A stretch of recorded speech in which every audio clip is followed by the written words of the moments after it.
¿Cómo estás, Pastor Mauricio? Saúl, buenas noches, hermano. ¿Cómo estás? ¿Todo bien?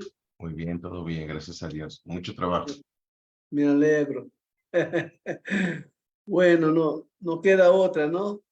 Sí, claro, Siempre mucho claro. trabajo. Sí. Ay, no, otra que trabajar, exactamente. es- ¿Cómo va la Bueno, obra ya? bien, yo estoy en Brasil todavía, estoy por 3 meses, desde Ok, principios de julio hasta fines ok, de septiembre ahora. ok, Yo cada 3 años vengo a visitar a mis apoyadores y claro, renovar apoyo. fantástico. Y con la pandemia, hacía 5 años que no venía, Wow, pero ya deseando volver. claro, claro, se acostumbra uno, ¿verdad? Sí, y también estoy de un lado al otro. Brasil es como México, grande. Claro, Entonces, estaba ahora en San Pablo, recién llegué de viaje y ahora estoy en centro oeste del país. Y acá me quedo en esa zona viajando más cerca claro. hasta volver. Y ya estoy cansado, sí. Y sí, así ando yo. Yo fui al sur de México la semana pasada y estuve 11 días Ujú. supervisando 5 grupos y luego en una campaña. Y luego el fin de semana fui a San Luis Potosí, al centro de México. Y el viernes me voy a Colombia. Entonces sí, una locura. Sí, me imagino, sí. Pero bien. Entonces un Sí, poco atareado con el trabajo que se va acumulando. Cuando estás de viaje se acumula el trabajo administrativo. es así, Horrible. es cierto, es Exacto. cierto. Arsenio, buenas noches, bienvenido. Buenas noches. ¿Cómo andás? ¿Todo bien? Bien, gracias a Dios. Me alegro. Entonces, ¿tú estás en Argentina o en Uruguay? Él está en Paraguay. En- Ahí le está en pero tú. Yo estoy en Brasil. No, pero ¿dónde está tu iglesia? Trabaja en Uruguay, sí. En Uruguay. Ok. Sí, en Argentina está Wilton. Wilton. Ok. Sí. Muy bien. Y Arsenio es de la Iglesia Presbiteriana de Paraguay. Ok, fantástico. Y en ese grupo hay un hermano bautista, que es Johan. Mm, muy bien, perfecto. Después todos los demás son presbiterianos. Está muy bien. Como diríamos aquí en México, nadie es perfecto. Exacto, sí, sí. Cuando dices, yo soy bautista, nadie es perfecto, no te preocupes. Como quiera te amamos.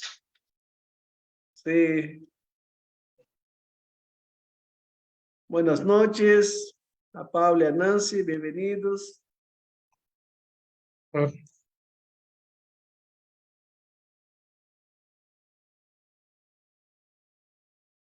ver si.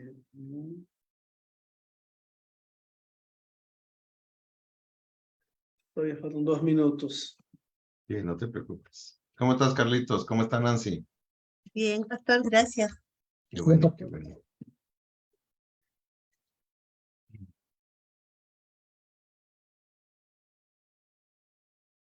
Alumbrar.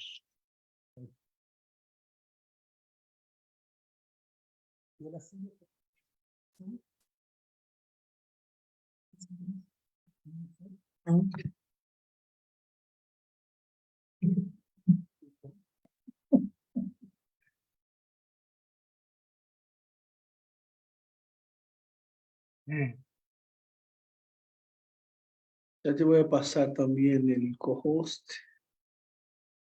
Antes que me olvide, ahí está.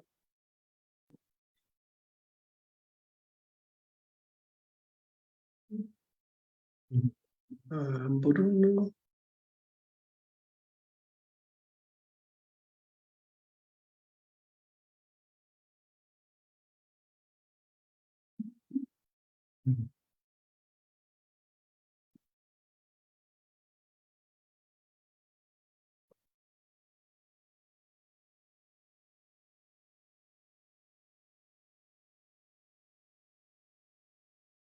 Hacerlo.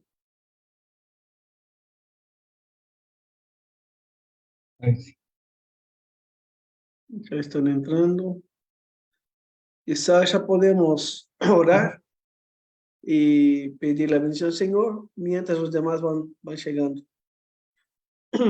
Oramos. Padre, gracias te damos, Señor, por un día más de vida que tú nos concedes, Señor. Estamos agradecidos, Dios, por tu inmenso amor, por tu gracia manifestada a nosotros por Cristo, Señor. Y te agradecemos por esta oportunidad que tenemos, Señor, de poder seguir creciendo en gracia y conocimiento, Señor, y poder conocer con mayor profundidad tu palabra, al mismo tiempo de ver nuestras debilidades, Señor, y ver que en tu palabra, Señor, y con la obra de tu Espíritu Santo, Señor, nosotros podemos salir adelante, Dios, y crecer y ser más semejantes a Cristo. Señor, usa la vida de los profesores para bendecirnos, a Dios, para que sean instrumentos, oh Dios, en tus manos, para capacitar a tu iglesia, a tu pueblo. Dios, gracias por sus vidas, por sus familias, por su ministerio, Señor, y tú los sigas bendiciendo ricamente, Señor. Ven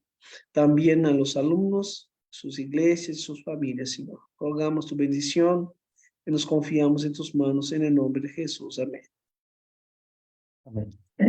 Bien, ya están con las palabras los profesores. Bien, muchachos, buenas noches o tardes, depende de dónde estén.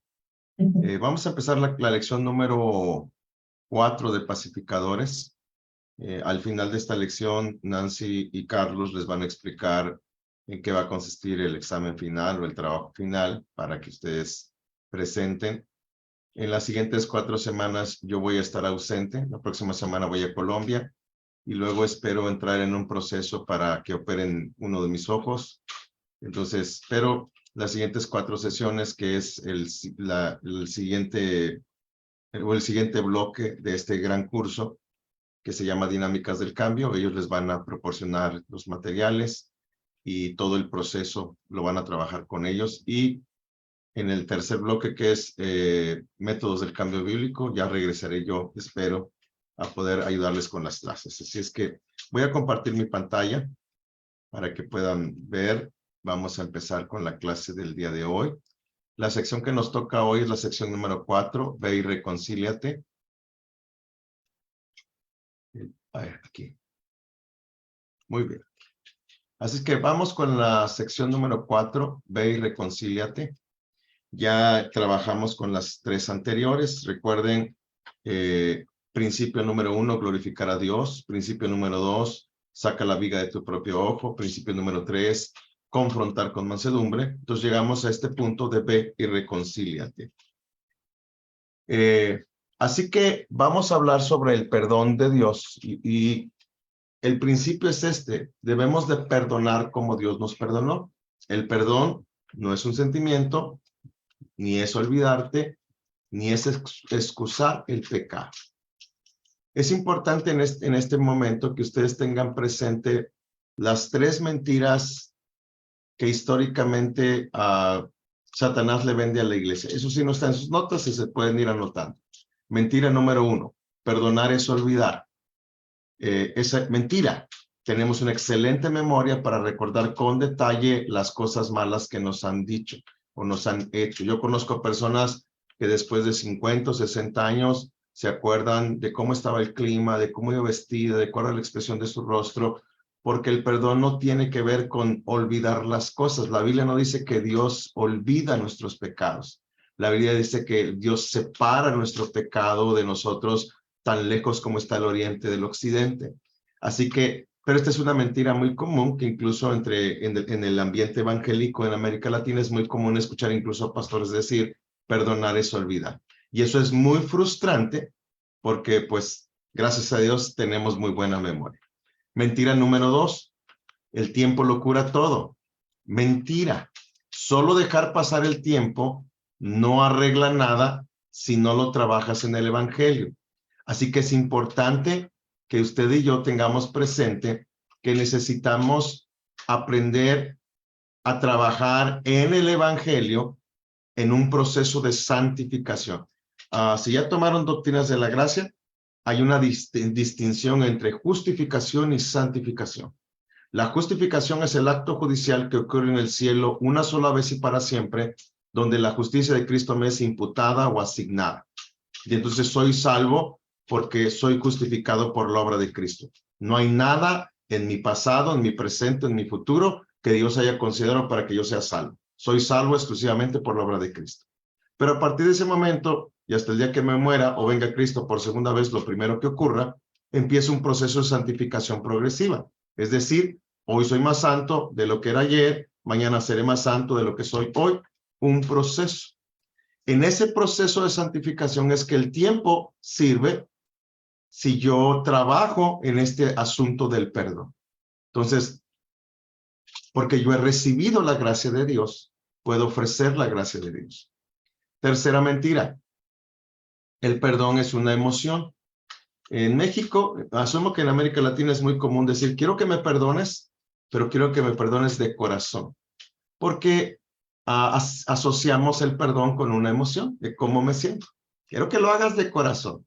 La verdad, hermanos, es que Dios nos manda a perdonar y a veces eso se siente muy feo, sobre todo cuando te piden que perdones a alguien que te ha hecho mucho daño. Y no quieres perdonarlo, quieres que le caiga fuego del cielo. Gracias a Dios, para eso están los salmos imprecatorios o salmos de lamento.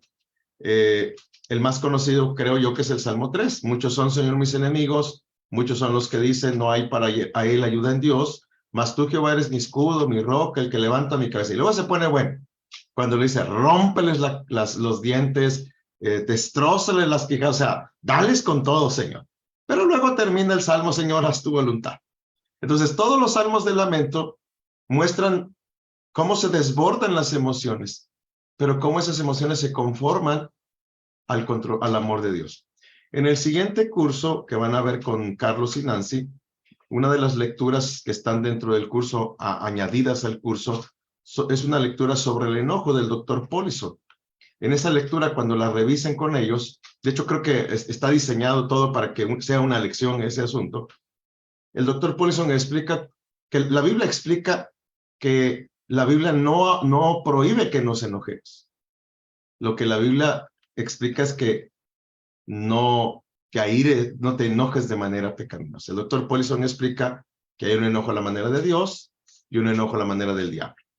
Lo explica en las lecturas. Pero no voy a entrar al tema porque lo van a ver en una lección en el futuro.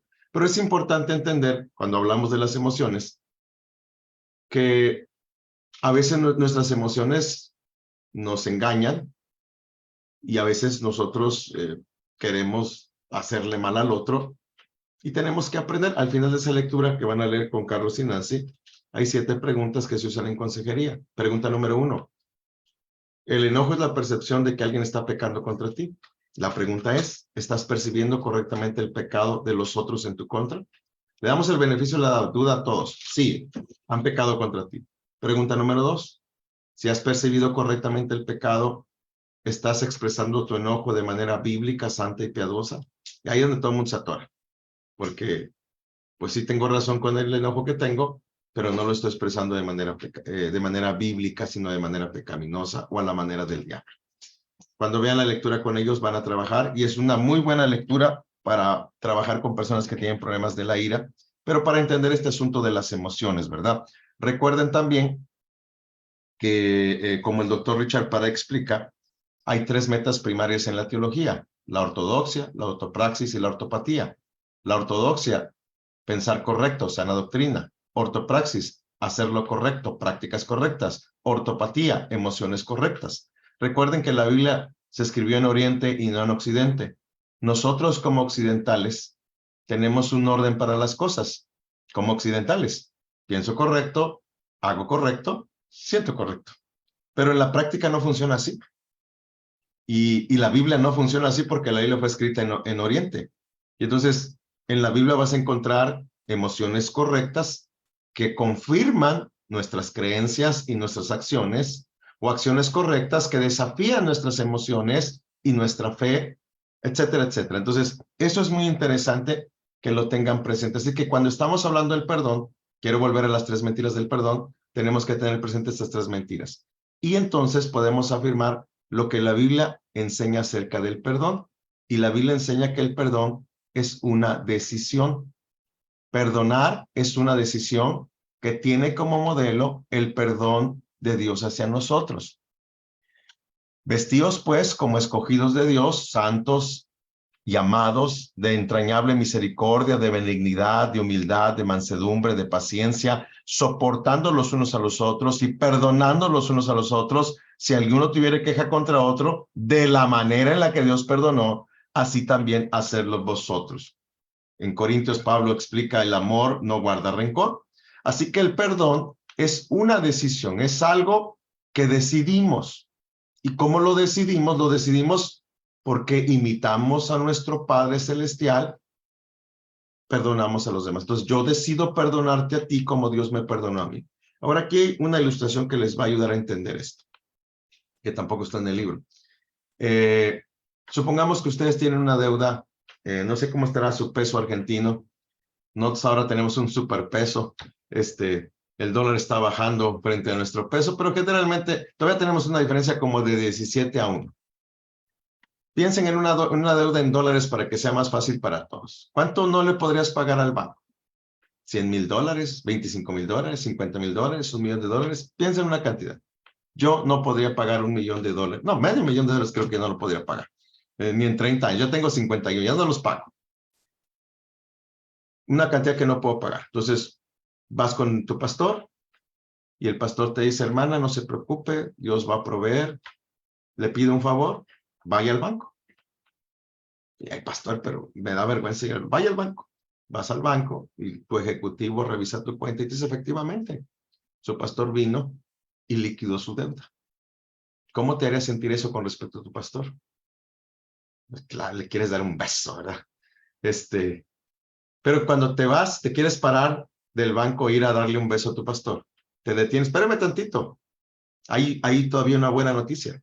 Su pastor no solo liquidó su deuda, sino depositó una cantidad igual a su favor. Eso es lo que hizo Cristo por ti. Liquidó tu deuda y ya no vas a ir al infierno. Y puso a tu favor. No hay nada que alguien en este mundo haga en tu contra que no puedas perdonar. Claro, en la teoría suena muy fácil. Cuando te traicionan, cuando hablan en contra de ti, somos desafiados para que reconciliemos de la forma en la que Cristo lo hizo. Entonces, ese es un proceso bien interesante que tenemos que trabajar constantemente cuando estamos hablando de este asunto. Voy a continuar con sus diapositivas. Así que el mayor castigo del pecado es la separación de Dios. El perdón nos libra de este castigo, están las citas bíblicas. Nos toca a nosotros hacer lo mismo y cerrar la brecha en la unidad creada por el pecado por medio de perdonarla. La meta es decir, como respuesta al amor de Dios para conmigo y dependiendo de su gracia, te perdono, es decir, con la ayuda de Dios. Eso es lo que tenemos que aprender a hacer. Y entonces, aquí están las 4 promesas del perdón. Estas promesas se hicieron referencia cuando decidimos pasar por alto una ofensa. ¿Cómo pasamos por alto ofensas menores? Haciendo 4 preguntas y haciendo 4 promesas. Si contestamos no a las 4 preguntas, hacemos estas 4 promesas. Vamos a repasar estas 4 promesas que están aquí, que nos van a ayudar a entender cómo debemos de procesar el perdón. Promesa número 1, prometo que no pensaré más en este incidente. Es decir, no le voy a estar dando vueltas en mi cabeza. Que eso tristemente es muy común. Cuando la gente te platica algo y te platica el asunto y no es posible que esta persona haya dicho esto de mí. La buena noticia es que lo están hablando con alguien. La mala noticia es que no lo han perdonado y piensan que lo han perdonado. Ya lo perdoné, pero no puedo creer que fulano haya hecho esto. Si le estás dando vueltas en la cabeza, no lo has perdonado.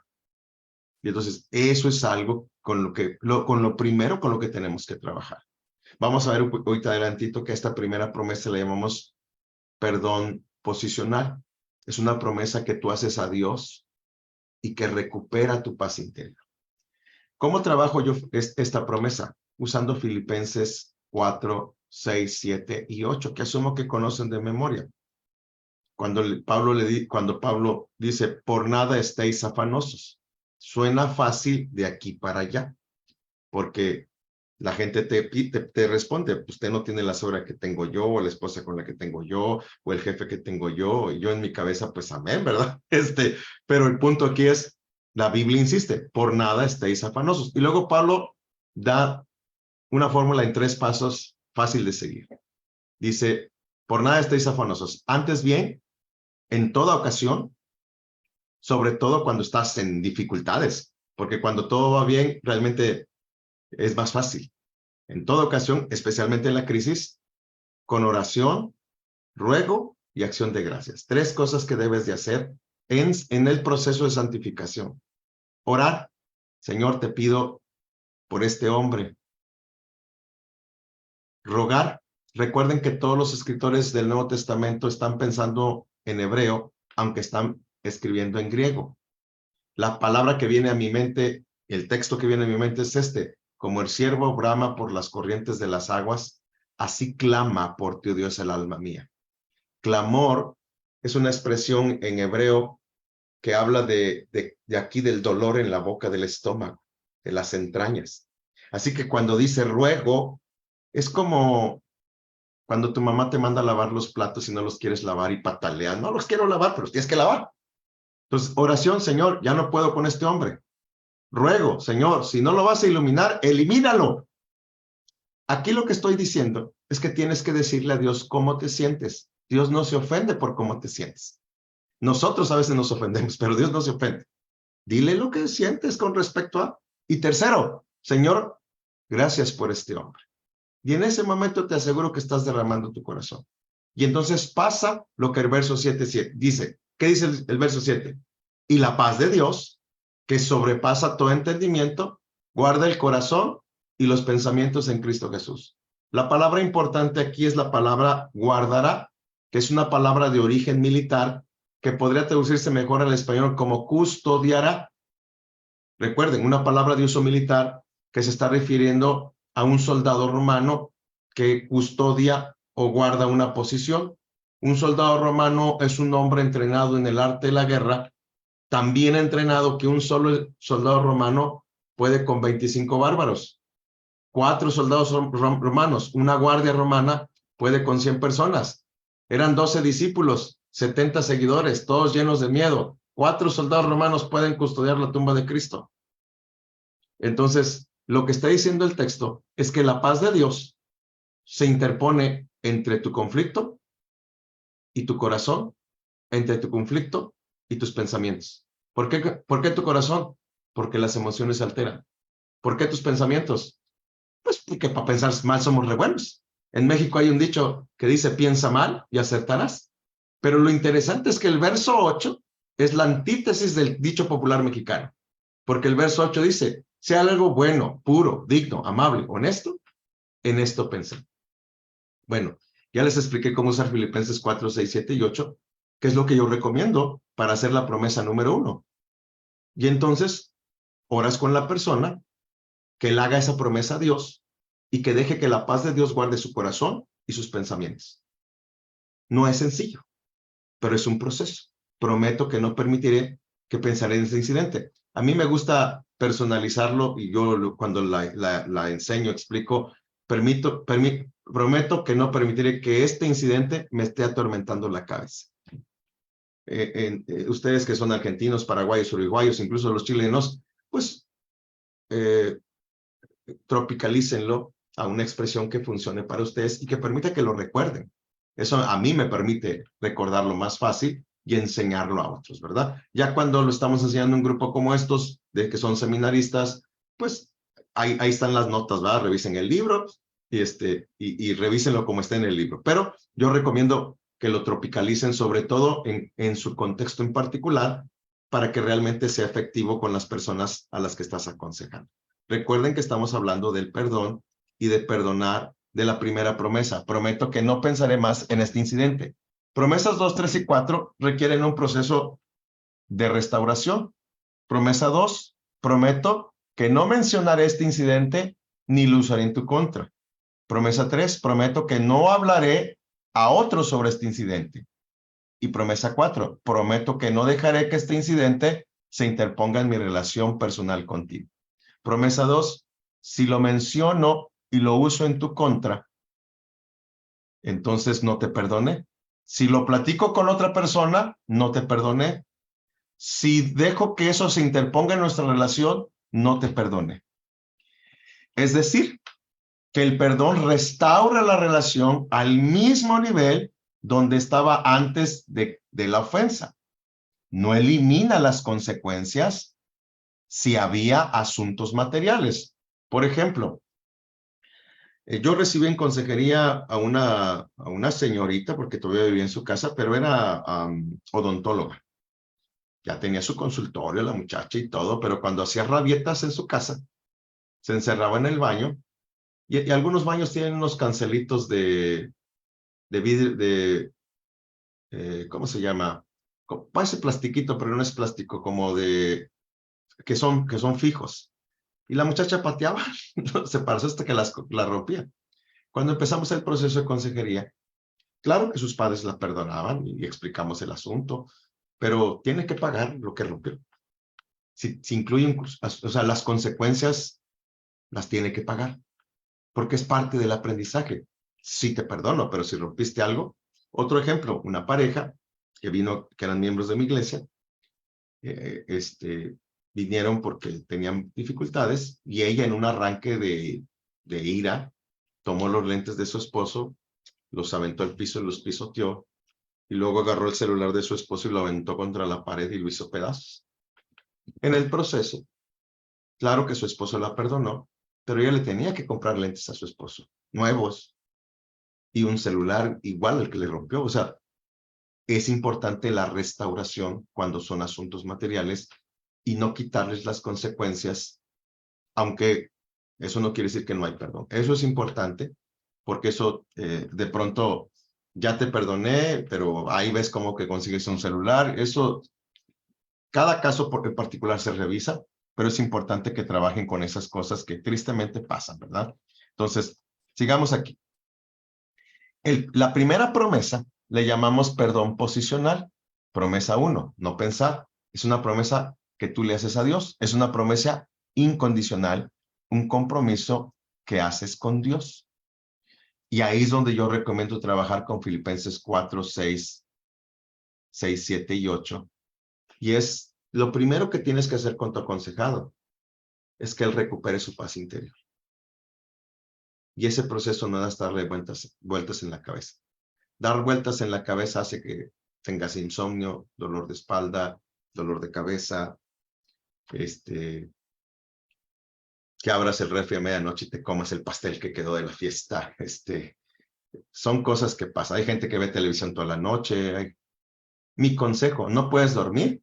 Dobla tus rodillas y ora. Yo le aseguro que se van a dormir, porque eso da sueño. Entonces, no tienes sueño, no, dobla tus rodillas y pasa un tiempo de intimidad con el Señor. No estoy diciendo que no te comas un pedacito de pastel, pero no te acabes el pastel. ¿Sí me entienden? Entonces, porque a veces es un proceso de ansiedad con el que están lidiando y lo tienen que lidiar con el Señor. La primera promesa tiene que ver con la paz interior de las personas. Y mucho de nuestro trabajo, uno a uno, es hacer que la gente, nuestros aconsejados, recuperen su paz interior. Promesas 2, 3 y 4 requieren la intervención de un mediador, de un consejero, uno como ustedes que se capacitó, el pastor de la iglesia, una consejera, un consejero, porque contestamos sí a una de las 4 preguntas y no está funcionando el asunto, requiere mediación, y entonces no puedo hacer la promesa de no hablarlo con nadie porque se lo tengo que contar al consejero. Entonces esa promesa no se puede cumplir hasta que te platiquen. Ahora, esto es importante. Cuando te platican, tiene que ser en el contexto de la consejería. Si no, puede ser chisme y murmuración. Fíjate, hermanita, que no me platiques. No sé si se los platiqué cómo hacerlo. ¿Cómo resolvemos el chisme y la murmuración? Fácil. Cuando alguien viene y te dice, oye, fíjate, te voy a contar algo de Nancy. Espérame tantito, ven. Vamos a orar. Señor, te pedimos por la vida de Nancy, de que la guardes por la vida de Juanita, en el nombre de Jesús. Amén. Ve y díselo a Nancy. Que si tiene algo que hablar de Nancy, que lo platique con Nancy. Así se resuelve. En el contexto de consejería, pues escuchas. Ese es el contexto correcto. Entonces, el pastor y los consejeros debidamente aprobados por el pastor o el consistorio son los que dan consejería y son los que escuchan y entonces referimos a otros. Entonces, eso es importante para tenerlo presente. Entonces, promesas 2, 3 y 4 le llamamos perdón transaccional. Es un proceso entre tú y tu oponente. Ahora, aquí debemos, idealmente, debe de ser después del arrepentimiento y la confesión de ambas partes. Para mayores ofensas, estas promesas pueden ser pospuestas hasta que el problema sea solucionado por medio de seguir los pasos de Mateo 18, 15 al 20 que hemos estado repasando en las lecciones. No es sencillo porque requiere un proceso, pero es muy importante que todos tengamos presente el proceso. Ahora, tenemos que aprender a superar la falta de perdón. Date cuenta que rehusarte a perdonar te separa de Dios. El perdón no le hace daño a la persona que yo odio. Yo puedo odiar a la persona con todo mi corazón y él puede estar bien tranquilo en su casa. Aquí en México todo lo referimos con tacos, ¿verdad? Echándose unos tacos de barbacoa, feliz, y yo en mi casa con, entonces los argentinos pueden pensar en aquel se está comiendo unas empanadas argentinas bien buenas y yo aquí sufriendo. Eso pasa, porque no perdonar daña a la persona que no está perdonando. Entonces es importante que nosotros enseñemos a nuestra gente a perdonar, porque eso daña, realmente causa problemas. Al final también causa problemas de salud. Nancy puede ahondar en esto un poco más adelante. Realmente hay muchos problemas de salud, gastritis, problemas de ansiedad, depresiones, que tienen que ver porque pues los odio, como decimos aquí en México, con odio jarocho, pero no, a aquel no le pasa nada. La gente, ahí les va el ejemplo. Yo recibí a una mujer en Durango que vino a mí porque su esposo la había engañado con una mujer más joven. Y ella no los podía perdonar. Y ella decía, es que se ven tan felices, pastor. Y yo le insistía, no son felices, te aseguro que no son felices. Pues no sé, pastor, pero se ven bien felices. Yo los veo pasar y se ven felices y yo estoy sufriendo aquí. Pasó el proceso, ella pasó por todo este proceso, ella se terminó yendo a Estados Unidos. Unos 6 meses después llega una mujer un poquito mayor, un poquito más joven. Una mujer, la primera tenía unos 40 y esta tendría unos 28, cerca de los 30. Alguien la refirió conmigo, me empieza a platicar que tiene problemas con su marido, porque su marido había dejado a su esposa, y su esposa esto y esto y esto, y yo adentro de mí, ¡ay! Es la otra mujer que se fue a los Estados Unidos. Nunca se enteraron las dos, pero yo dentro de mí, ¡ay, qué bárbaro! Aquí se armó, se puso bueno.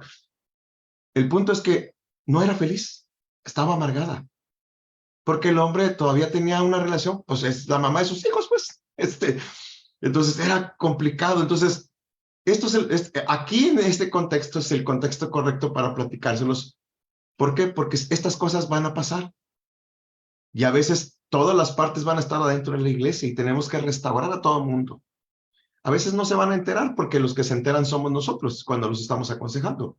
Pero es importante entender que no, la gente no es feliz.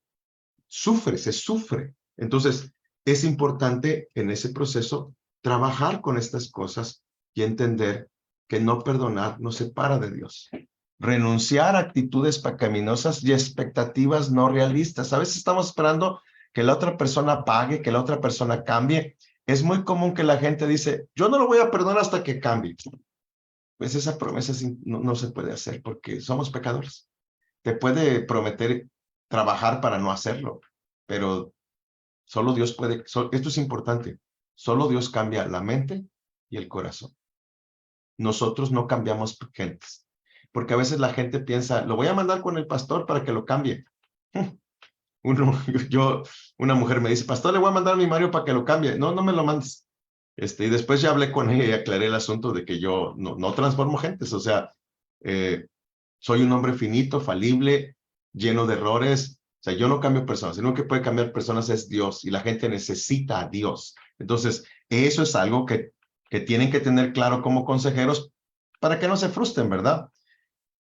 También debemos de ayudar a las personas a que no esperen que el ofensor merezca el perdón.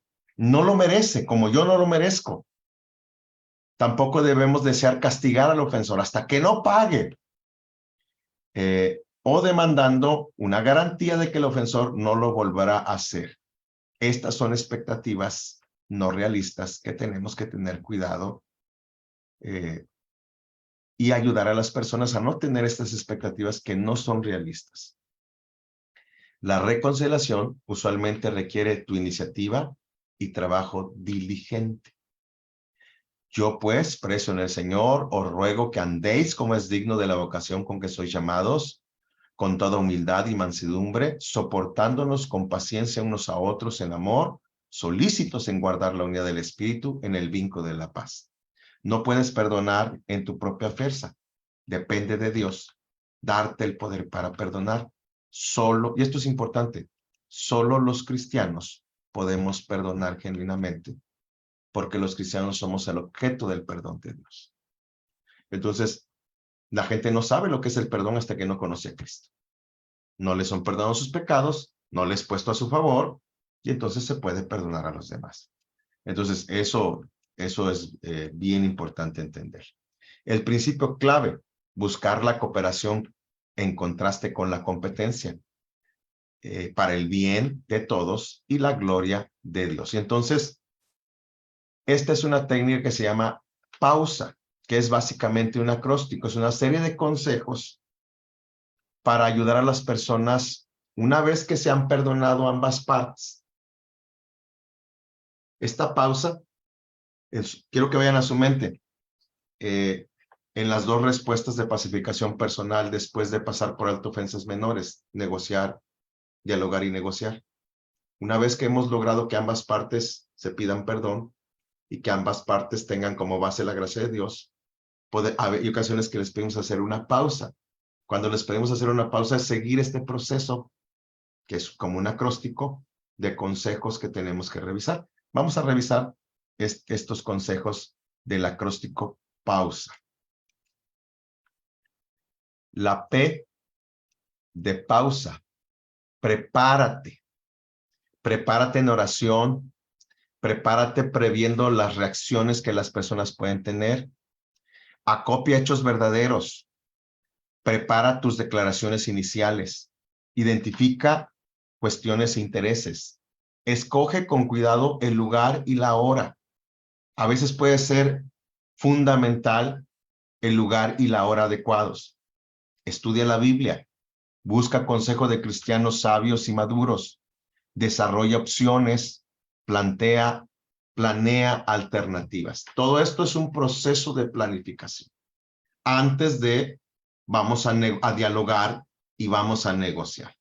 La P de pausa. La A de pausa. Firma tus relaciones. Comunícate de manera cortés.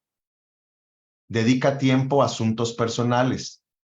Ejercita la autoridad cuando la tienes con cuidado y no con exceso. Sométete a la autoridad de una manera respetuosa. Trata sinceramente de comprender las preocupaciones y perspectivas del otro. Busca el bien del otro. Confrontar, si es necesario, en forma amable, mansa y con gracia. Da elogio y agradecimientos sinceros. Esto es importante porque a veces en una discusión las partes tienen sus propios intereses. Yo acabo de ser mediador en una, no sé cómo le dirán en sus países. En México, cuando se termina una relación laboral, el empleador tiene que ofrecer una liquidación, un finiquito. Cuando se terminó el contrato predeterminado y la fecha se cumplió, se entrega un finiquito.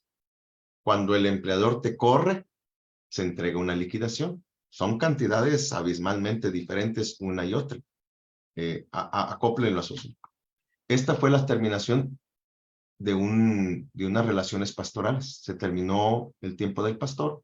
Había estado ahí como 15 años.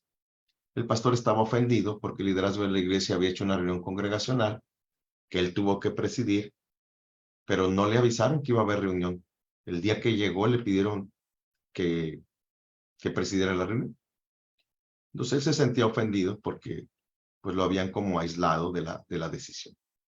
y estaba muy ofendido. Su contador le hizo una liquidación en lugar de un finiquito. Entonces, en pesos mexicanos, él quería que le dieran como, déjenme pasarlo a dólares para que sea fácil para este. Él pedía 130,000 pesos, que son como unos, déjenme hacer la cuenta para no mentirles, para que sea fácil para ustedes. 130 entre 2. Él quería como unos 25,000 dólares.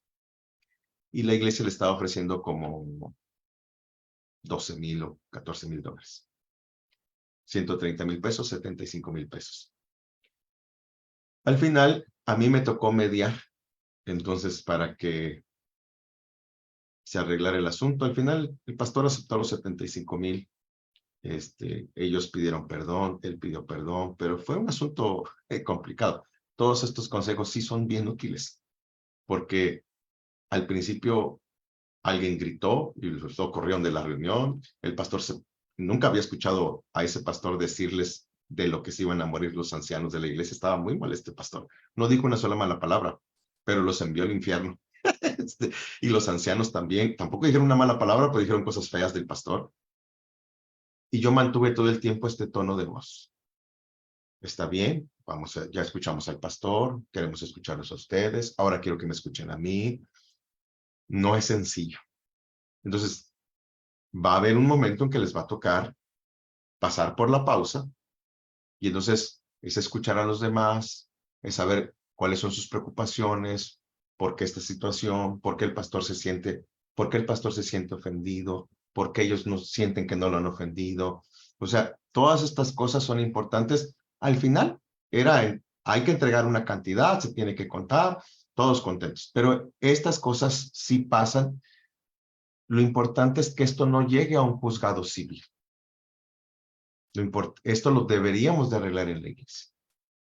Por eso este proceso de pausa sí es útil, sí sirve, realmente es bien útil. Sigamos en el acróstico. La U de la pausa, un entendimiento de los intereses involucrados. La cuestión, ¿cuál es el asunto concreto, identificable, el problema? Por ejemplo, que ellos ofrecían una cantidad y él esperaba una cantidad mayor. La posición, es decir, el resultado deseado o una perspectiva definible con respecto a la cuestión, es decir, cómo nos ponemos de acuerdo en una cantidad en medio. El interés, lo que realmente motiva a una persona y resulta en sus posiciones. Una preocupación, un deseo, una necesidad, una limitación. Al pastor realmente no le interesaba si le daban 130,000 o 75,000 o 5,000 o no le daban nada. El pastor se sentía ofendido. Entender, que ellos entendieran que el pastor se ofendió y que puede que no entiendan por qué se ofendió, pero si el pastor está diciendo que se siente ofendido, ellos deberían de considerar la voz de alguien que fue su pastor por 14 años. Y viceversa. Él debería de entender que tal vez subió su tono de voz y dijo cosas que tal vez no eran las más correctas, sobre todo al inicio de esa sesión. Ese es el proceso que tenemos que trabajar cuando estamos hablando de esto. Y entonces tenemos una comprensión de los intereses de ambas partes, y esto facilita el desarrollo de soluciones aceptables. Eso es lo que estamos tratando. Luego, la S, pausa, soluciones creativas. Genera el máximo número de ideas. No las evalúes, no las descartes. Extiende el rango de posibilidades.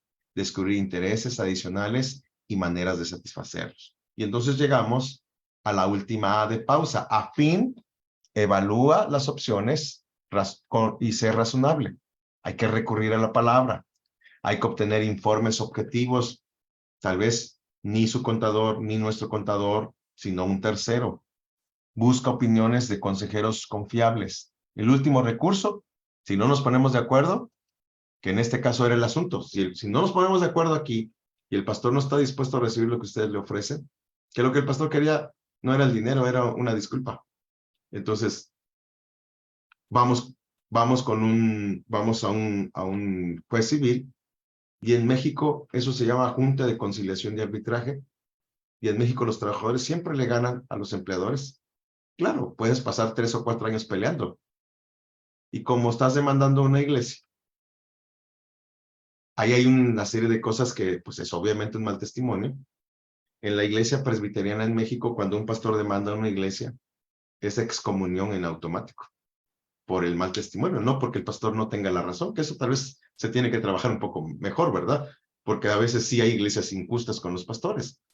Pero este punto es, el chiste es no llegar allá, el último recurso es llegar allá, porque para eso hay una autoridad civil, pero debemos de tratar de arreglarlo. Entonces, todo el proceso de pacificadores nos tiene que llevar a que cuando se dé una situación de estas, tengamos las herramientas necesarias para tratar de intervenir y que el asunto se quede adentro de la iglesia y que las partes se queden adentro de la iglesia. Eso es lo que esperamos que resulte de una situación como esta.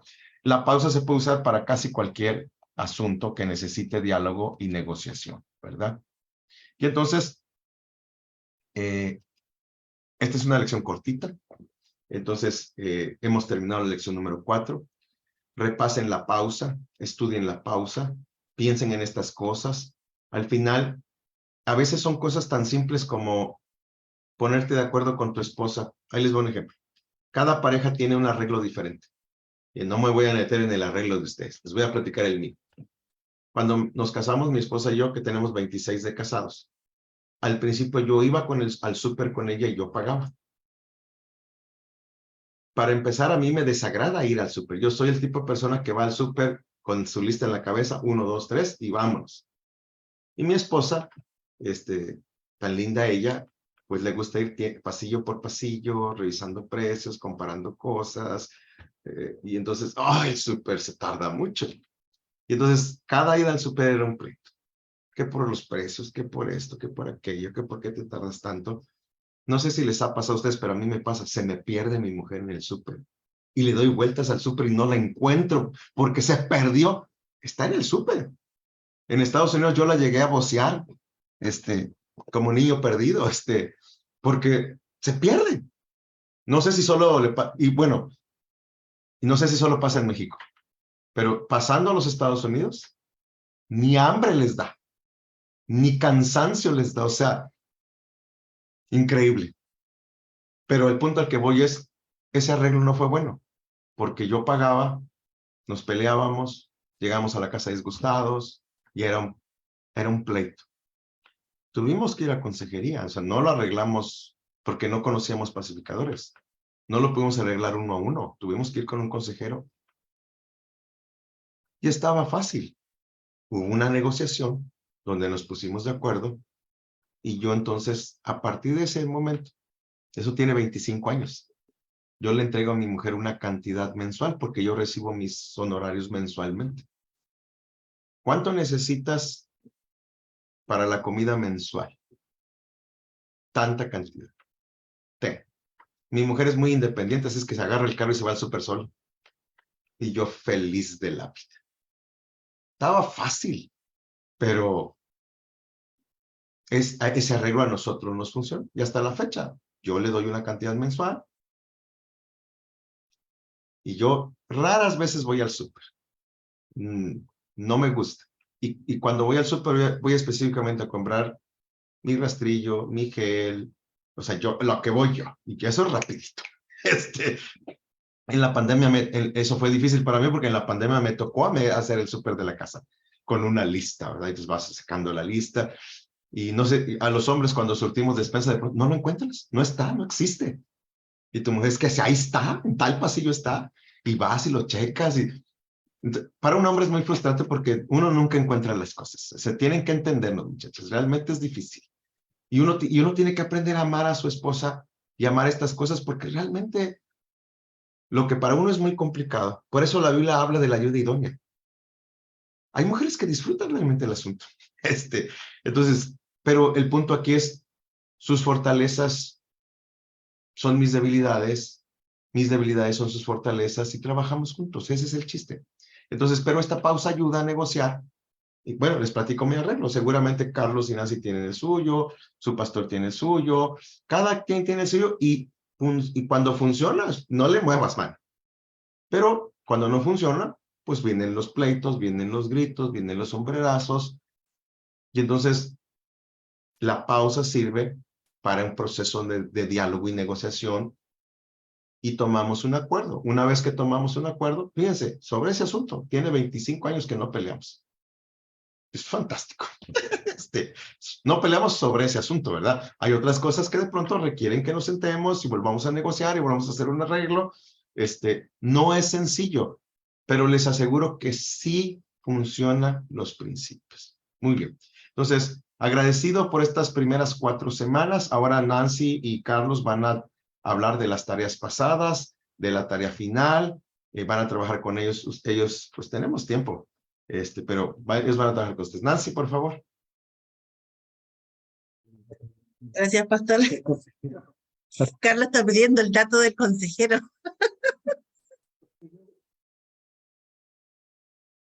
Ya yo te puedo dar la consejería, amigo, pero cobro en dólares. En realidad, cada matrimonio tiene sus propias dificultades. A veces la crianza de los hijos, a veces es los deberes del hogar, a veces son los gastos en la parte financiera, y bueno, y otros temas como la intimidad y otros problemas más que van surgiendo.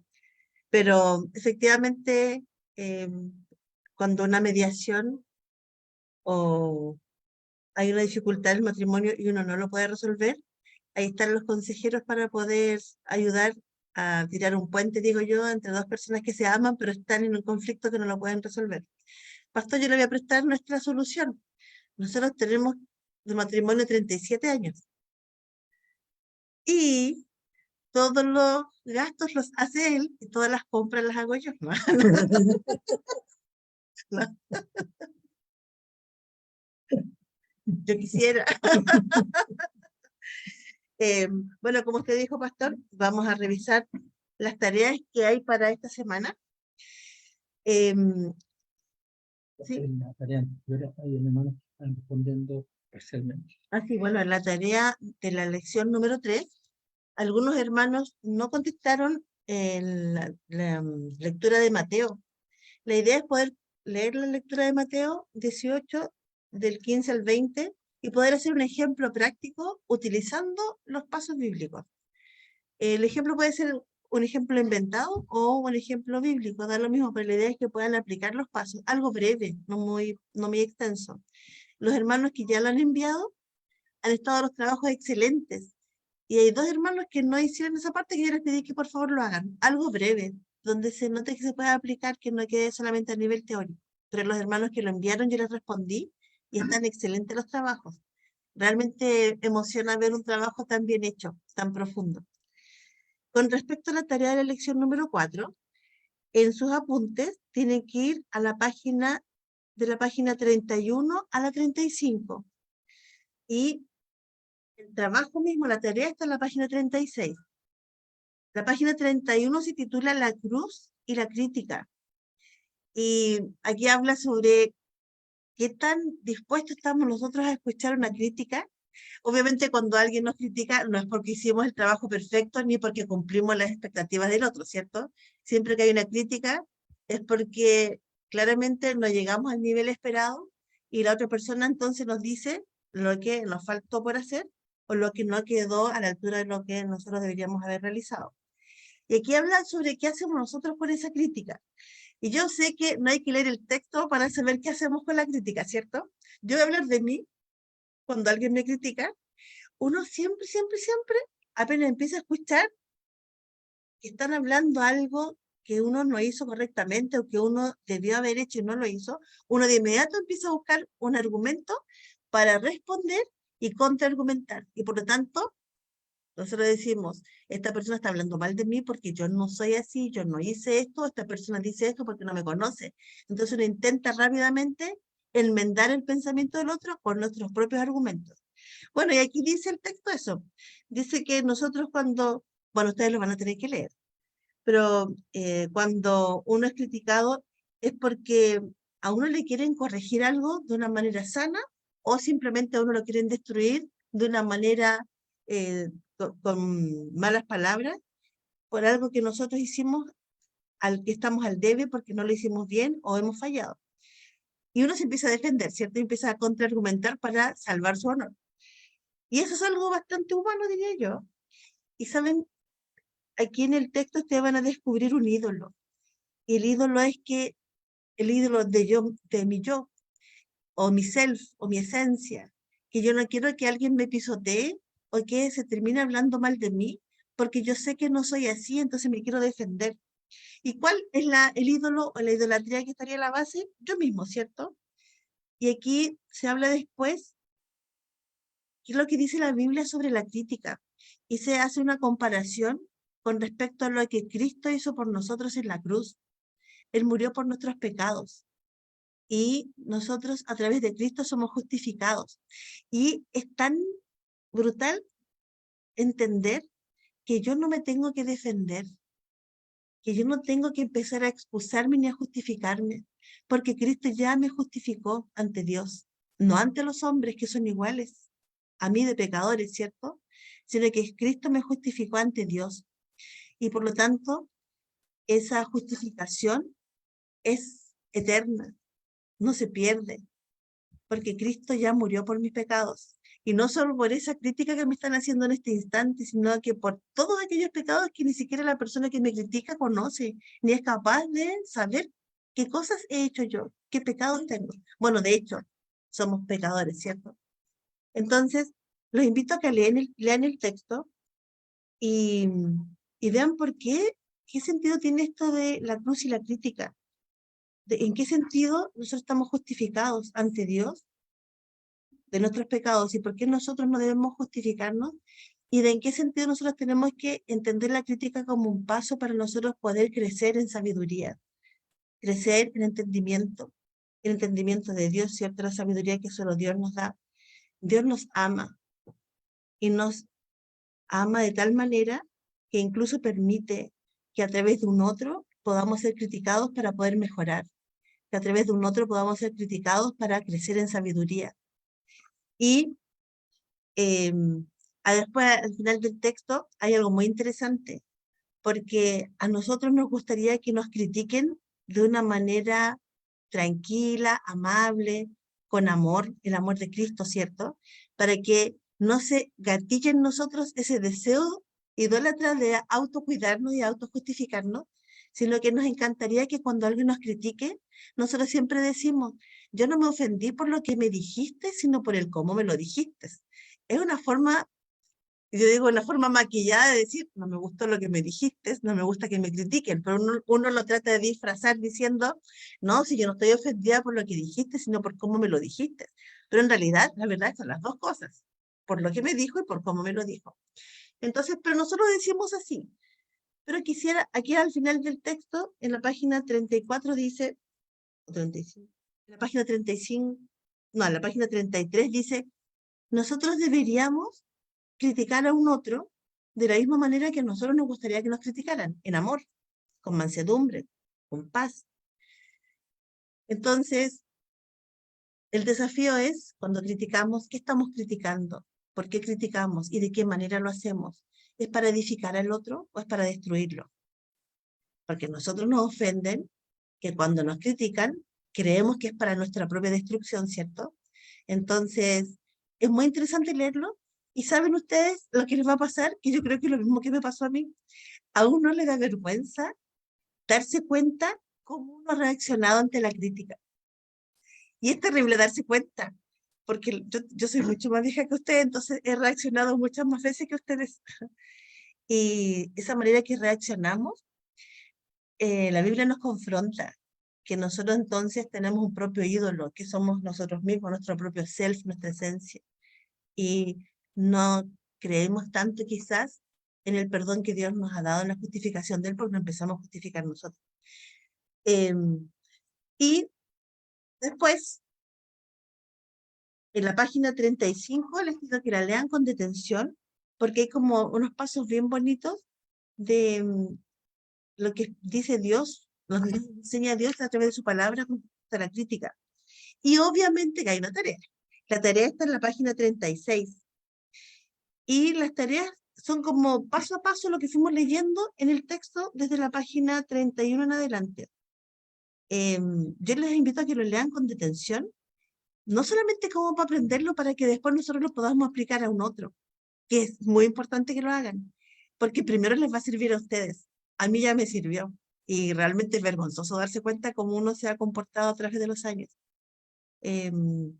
Bueno, para aprender, ¿cierto? Todo sea para la honra y la gloria del Señor. Eso con respecto a la tarea actual. Y también tenemos que hablar ahora un poco sobre el examen. Obviamente, el examen final de esta parte de la clase corresponde al texto aplicado de lo que hemos visto en estas clases, las 4 primeras clases. Y yo les voy a anticipar un poco de qué se trata el examen para que ustedes puedan ir preparándolo también y a través del WhatsApp o el correo puedan hacer las preguntas necesarias para que puedan responder el examen, ¿ya?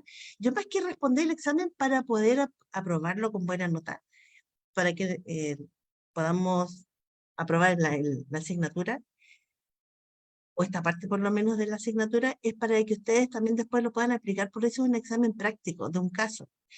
Y el examen, para ir conversándolo por mientras, está en Marcos, si lo pueden escribir porque no está escrito en ninguna parte.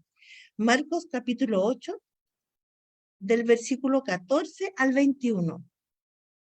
Marcos capítulo 14, capítulo 8, del versículo 14 al 21, perdón, me había equivocado. Y habla sobre la levadura de los fariseos. Yo no sé si tenemos, si me permiten lo voy a leer rápidamente porque son poquitos versículos, ¿ya? Y les voy a decir después cuáles son las preguntas y las voy a dictar también porque no están escritas en ninguna parte, ¿ya? Entonces, voy a leer rápidamente el texto de la Biblia. Dice el versículo 14 del capítulo 8. Habían olvidado de traer pan y no tenían sino un pan consigo en la barca. ¿Quién? Jesús y discípulos, ¿cierto?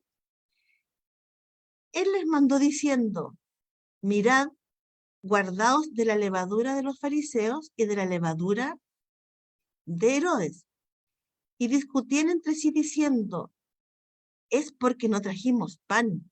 Y escucharon la palabra, discutían, los discípulos discutían entre ellos pensando que Jesús los estaba reprendiendo porque se les había olvidado traer pan. Y después, si leen los versículos anteriores, van a ver que estuvieron bien ocupados, Jesús y sus discípulos, entonces claramente ya tienen que haber tenido hambre, ¿cierto? O apetito.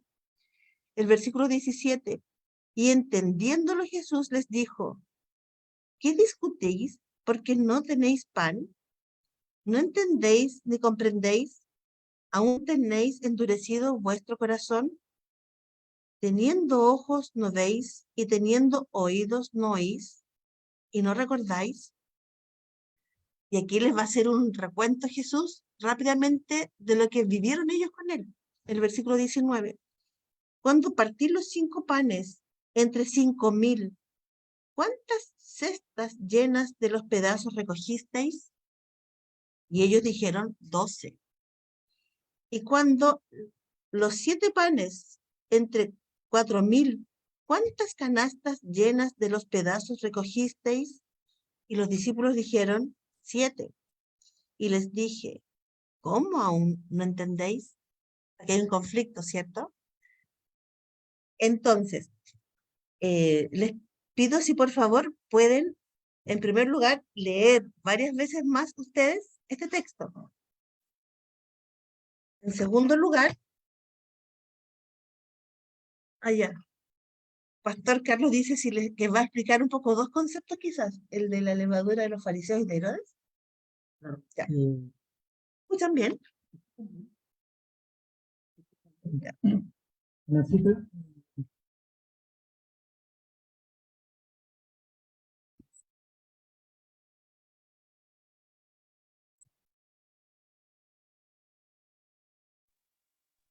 No se Ahí. escucha. No se escucha. Ahí. Ahora quedamos sin audio ustedes, sí. Ya. Así. Sí. Lo que pasa es que con el cita nos sorprende este pasaje de la palabra porque pensamos a quién no se le ha olvidado llevar el pan a la casa, o el día domingo después de la iglesia, el lunes tenemos que ir a trabajar y no tenemos pan al otro día. Entonces nos pareció muy cotidiano lo que le sucedió al Señor y los apóstoles. Piensen ustedes también que podemos llevarlo también, cuántas veces nos ha quedado las llaves dentro de la casa y después cómo entramos a la casa. Entonces nos empezamos a culpar que ella tenía que traer las llaves y ella me dice que yo, y al final nos enredamos en discusiones. Pero aquí el Señor es muy práctico en este diálogo que tiene el Señor con su iglesia, con los apóstoles en ese momento. Entonces queremos proponerle a los hermanos, nosotros estamos usando la versión del año 60, 1960, Reina Valera, yo no sé qué versión utilizarán ustedes, pero más que el título La levadura de los fariseos, queremos que piensen en el texto que Nancita leyó, que es del capítulo 8, versículos 14 al 21. Léanlo varias veces, amados hermanos, no se conformen con una sola lectura, interiorícenlo, y van a darse cuenta cómo el Señor nos va mostrando su enseñanza de cómo solucionar, cómo él enfrentó el conflicto con los apóstoles, o cómo el Señor solucionó el conflicto de los apóstoles, podríamos decir mejor dicho. Sigamos una cita.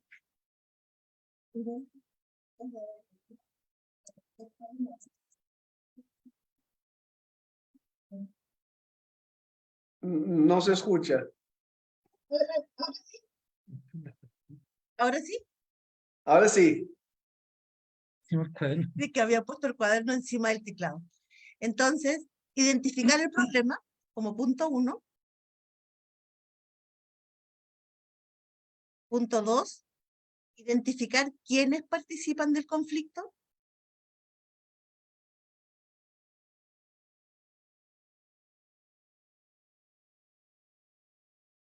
La pregunta 4, la siguiente.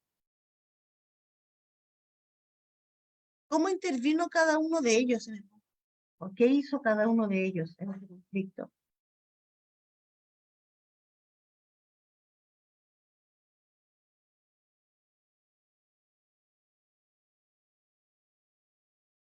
La otra pregunta es lo que hizo Jesús, ¿cierto? Para solucionar. No, esa última pregunta no escuchamos bien. ¿Qué hizo Jesús o qué pregunta les hizo Jesús para solucionar el problema?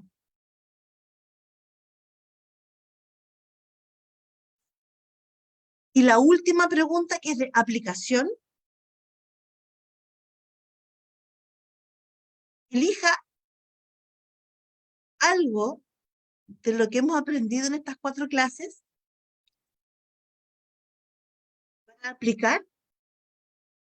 ¿Cómo habría resuelto usted esto? ¿O cómo habría intervenido usted para resolver este conflicto, aplicando algo de lo que ha aprendido en estas 4 clases? Algo que le haya hecho más sentido o que para usted tendría más sentido aplicar.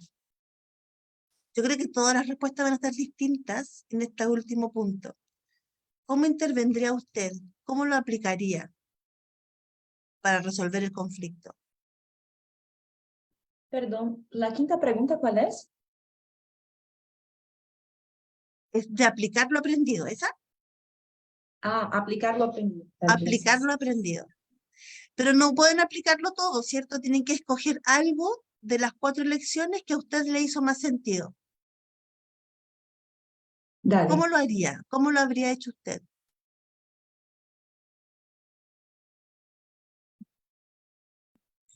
Sí, y yo quería, no sé si alcanzamos, pero que el pastor explique un poco qué significa levadura de fariseos y levadura de Herodes. ¿Está bien?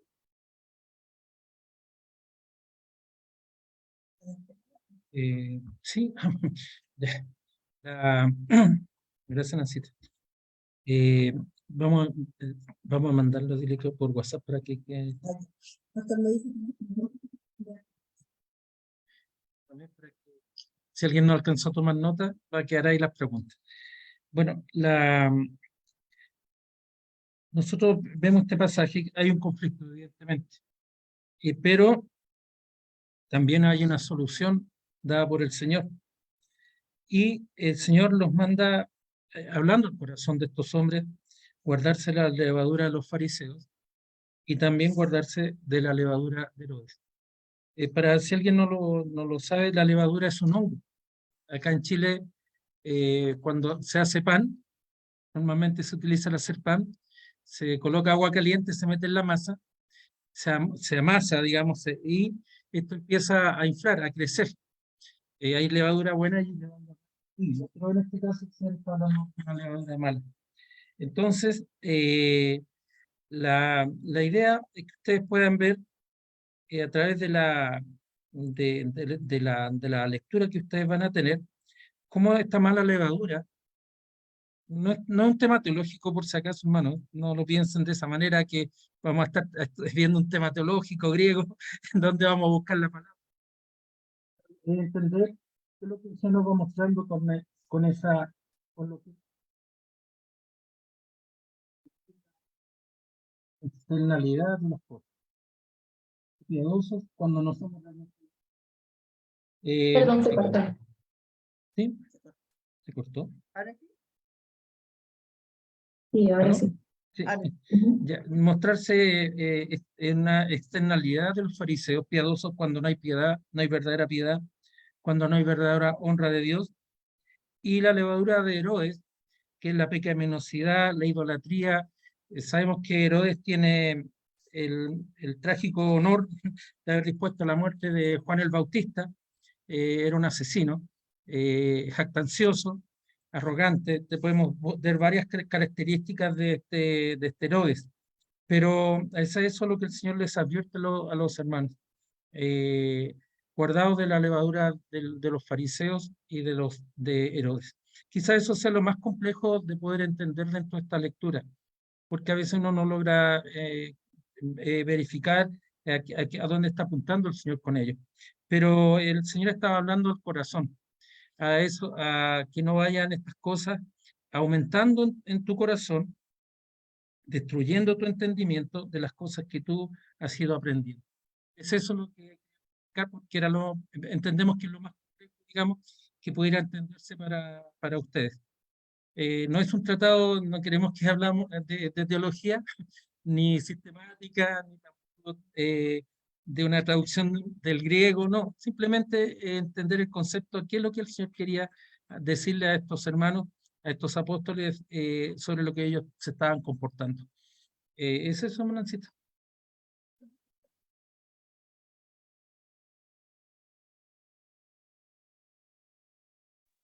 No se escucha, hermana. Y ahora sí, este computador, se me olvida pedirle a mi hijo que le suba el volumen para poder tenerlo, no sé en qué volumen está, para que puedan escuchar mejor.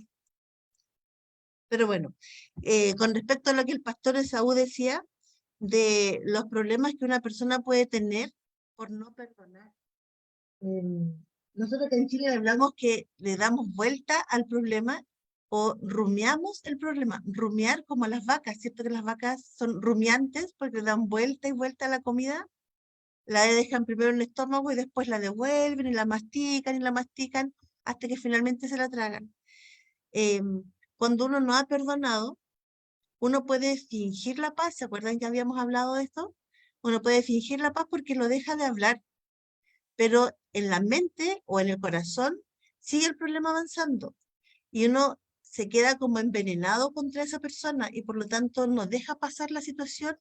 Aparentemente ya la perdonó, aparentemente lo olvidó porque no lo ha vuelto a hablar quizás, pero como queda dentro, el pastor decía que sigue haciendo daño y efectivamente sigue haciendo daño, porque cuando uno habla cosas tristes, habla cosas negativas o piensa cosas negativas, el cerebro se va llenando de cortisol, que tiene relación con el estrés, la molestia, la insatisfacción, el desagrado, la melancolía o la depresión. Y nuestro cerebro, cuando se llena de cortisol, no permite entonces que vayamos procesando información nueva asociada a eventos satisfactorios, agradables. Y cuando uno piensa cosas tristes, recuerda cosas tristes, o no ha perdonado porque tiene pendiente lo que la otra persona le hizo a uno, cada vez que uno mira a la otra persona, aunque no haya hablado ni dicho nada, solo con mirarlo, ya nosotros, en psicología se dice que ya el cerebro se vuelve a contaminar y se vuelve a envenenar porque se llena de sensaciones desagradables. Y si nosotros pensáramos como una llave y una cerradura, hay un espacio para que quepa la llave, ¿cierto? La cerradura. Y si esa llave está ocupada con tristeza, con enojo, con molestia, en nuestro cerebro entonces no podría caber agrado, satisfacción o bienestar porque el espacio está ocupado. Entonces algunas personas dicen incluso que estar sin perdonar a alguien es tener una cuenta pendiente y es tener en la mente el recuerdo vivo de lo que la otra persona me hizo. Y por lo tanto, hasta me puedo enfermar de depresión porque mi ánimo decae, mi, ando más triste, ando más irritable, ando más tenso, ando más preocupado, porque en la mente tengo una situación desagradable que no he logrado perdonar y que la tengo presente. Y no sé si ustedes se acuerdan cuando les pasó algo malo con alguien y lo empiezan a relatar a otra persona, uno se vuelve a enojar, ¿cierto? Porque lo tiene presente, porque no lo he podido perdonar, no lo he podido sacar de mi mente o del corazón, como decía en la Biblia, ¿cierto? Y al no sacarlo, está haciendo daño, aunque ni siquiera la otra persona sepa que yo lo recuerdo todavía. Y cuando no lo perdono, lo mantengo vigente en mi mente. Y si está vigente, está como una llave puesta en la cerradura y no permite que entren otras cosas. ¿Y qué otras cosas pueden ser? Sensación de bienestar, de tranquilidad, de paz, de satisfacción. Cuando uno no perdona, uno se envenena. Y si yo me enveneno, puedo estar irritable, no veneno de veneno real, sino que veneno, digo yo, de sensación de insatisfacción. Y hay muchas personas que sí se estresan por no haber perdonado y por mantener en su mente vivo el recuerdo de lo que la otra persona le hizo. Y saben ustedes que hay muchas personas que incluso se deprimen, o incluso se separan, o se divorcian, o hay hijos que se van del hogar a temprana edad porque no han sabido perdonar. A veces hay personas que se cambian de trabajo porque sienten algo en contra de un compañero de trabajo o contra el jefe y no lo han podido perdonar. Y como ese perdón no ha venido, aumenta y aumenta y aumenta la molestia, al punto que la persona tiene que renunciar a su trabajo porque no es capaz de ir allá porque se enferma, porque se siente incómodo, porque en la noche no puede dormir pensando que al otro día tiene que ir a trabajar y no es un lugar agradable. Y lo único que pasó es que guardamos dentro el problema, no lo perdonamos, creció dentro de nosotros al punto que ya no lo pudimos sacar y tenemos que cambiar, hacer un cambio o huir o escapar, porque no fuimos capaces. Y la Biblia nos enseña del perdón. De hecho, es difícil perdonar, pero nosotros en el Padre Nuestro, Jesús nos entregó un modelo de oración.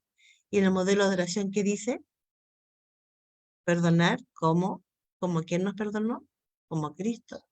Y es difícil porque yo creo que una de las cosas más difíciles que para nosotros se nos presentan es perdonar. Como decía el pastor, sí, a veces también nos cuesta olvidar. Ya se supone que perdonamos, pero no hemos olvidado, entonces no sé si realmente logramos perdonar. Pero si uno no perdona, es posible incluso que uno se enferme por la falta de perdón, que se deprima por la falta de perdón, que pierda el sueño, pierda el apetito, pierda el deseo de estar en ese lugar o de estar con esa persona. Incluso hay personas que están tan deprimidas que se suicidan. En el colegio donde yo trabajo, hay una niña que el año pasado se suicidó y se suicidó porque unas compañeras la molestaban. Y a pesar de que se supone que lo habíamos conversado, se supone que se había hecho mediación, se supone que se había perdonado, la niña no lo logró hacer. ¿Y cómo supimos que no lo logró hacer? Porque dejó una carta a sus padres, fue al colegio en la mañana, subió al tercer piso y se lanzó al vacío. Y en la carta explicaba que estaba molesta por las cosas que le habían hecho sus compañeras tiempo atrás. Y ahí realmente la falta de perdón agobia. Así que lo que decía el pastor es verdad. Cuando no hay perdón, las personas realmente se enferman y se enferma también su mente. Incluso la persona pierde la capacidad de concentrarse, pierde la capacidad de recordar las cosas que ya ha aprendido, se equivoca en su trabajo, Y vienen un montón de dificultades asociadas a las funciones mentales, al ánimo, a los afectos, inclusive solo porque no supo perdonar. Así que es un gran tema el perdón. Eh, bueno, yo les invito a que cualquier duda que tengan nos pregunten, porque no tenemos la verdad, pero por lo menos podemos engrupirlo. En Chile se dice engrupirlo, podemos decir lo que nosotros pensamos, no, pero estamos hablando de las respuestas bíblicas, ¿cierto? Así que si tienen alguna duda nos preguntan, para que juntos las podamos resolver. No sé si ahora hay alguna duda, alguna consulta, hermanos.